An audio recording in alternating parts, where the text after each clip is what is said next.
I'm guessing you clicked on this video because you want some travel tips. Well, lucky for you, you clicked on Travel Tips with Taylor. This is going to be a series where every single Tuesday in the month of February, I'm going to be handing you guys some travel tips.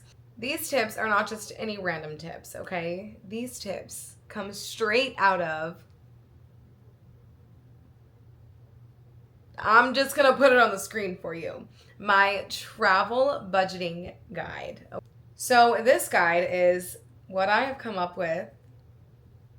Yo, I'm so proud of it. Okay, let me just express how proud I am of this. Okay, this has taken me 2 years to actually like launch and like put together. Okay, mind you, I was slacking and lollygagging. Okay, I will be honest, I was a bit. But it's also because I've been nervous to put anything out to the public that I have created. Like, I very much so feel like this is a really good product. And honestly, I use it myself because not only do I have this YouTube, but I also have an entire thing called Travel and Taste with Tay. Because at one point in my life, I was traveling all over the place. I was trying new places. And to do all of that, I needed to know the tips and tricks. I needed to know all of the things that come with that. So I did put together the ultimate guide to travel budgeting, a step-by-step guide to budget for your travels by Taylor Hammond. Ah! That's me, y'all. If you didn't know, that's me. Anyways, so for this Tuesday and the next 3 Tuesdays in February, I will be posting Travel Tuesday tips. And I'm super excited because these are really helpful tips that are not just going to be like, don't forget to pack your suitcase with this, this, and this. It's not going to be like that. It's like legit things that are like going to actually help. This first one that I'm going to go over actually is something that I live by, and it's called the 50-30-20 rule. Okay? So 50% of your monthly income is going to go to your needs. So like the rent, your food, like the things that you actually need. If you've got an animal, like whatever they've got, whatever they need. 30% is going to go to wants. Okay? What do you want? 30% of it's going to go to what you want. Okay? And then the other 20% is going to go to savings. I'm going to be honest with you. When I did this, I didn't use it as the 50-30-20 rule. Like, that's really, like, a good way to start. That's a good place to start.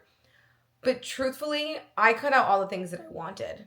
So I wasn't going out for, a crazy expensive dinner. I wasn't, buying things that I didn't need. I was going to the store. I ate before I went to the store. Let me tell you guys, that is something that a lot of people do not do.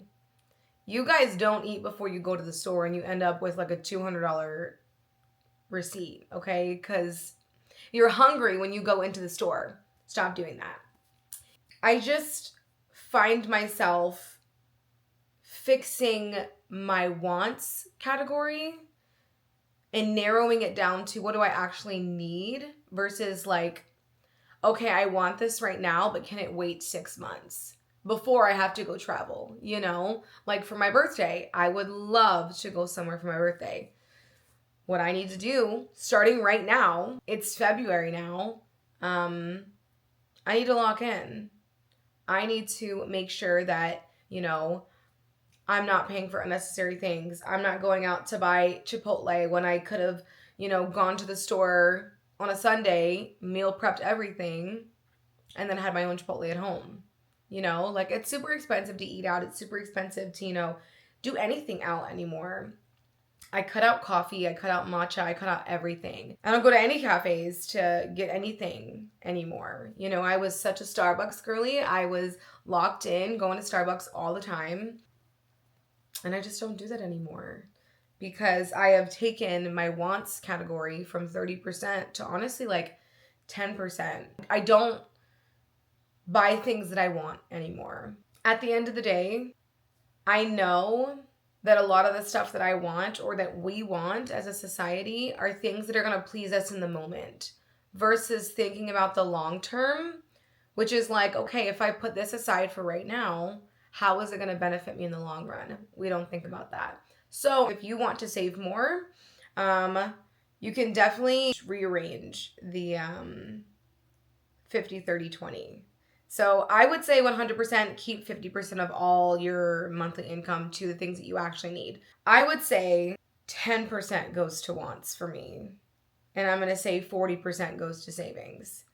That is how I really like to do my thing, because I'd rather save up for something good than deal with in the moment pleasure.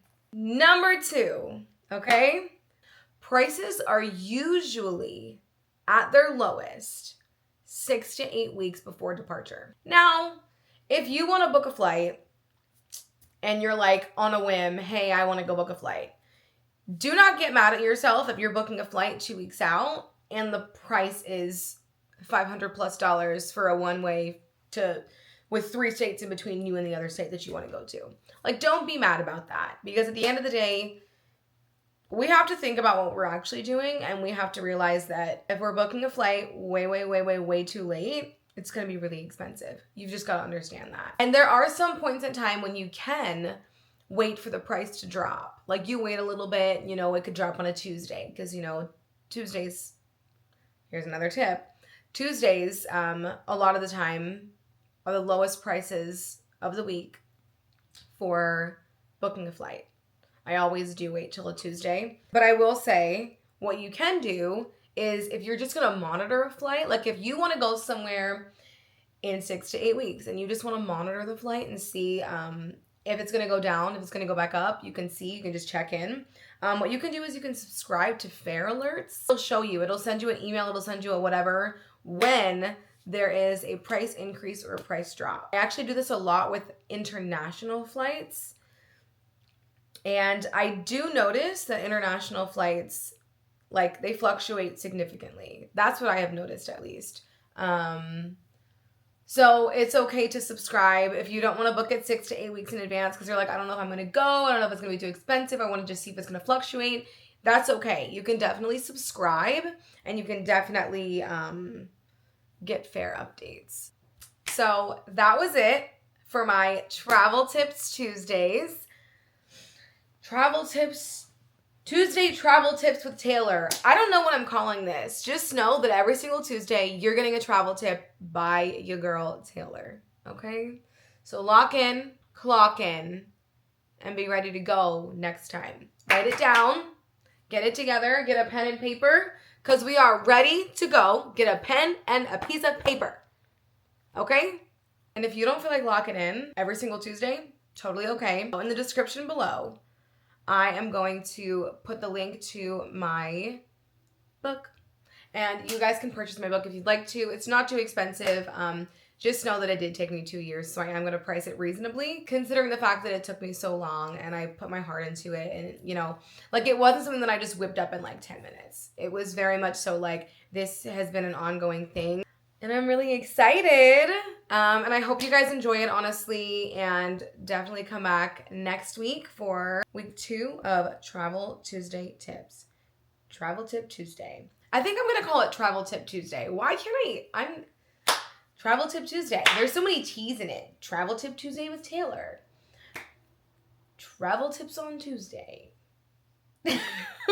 Anyways, lock it in, clock in next Tuesday for another Travel Tips Tuesday with Taylor.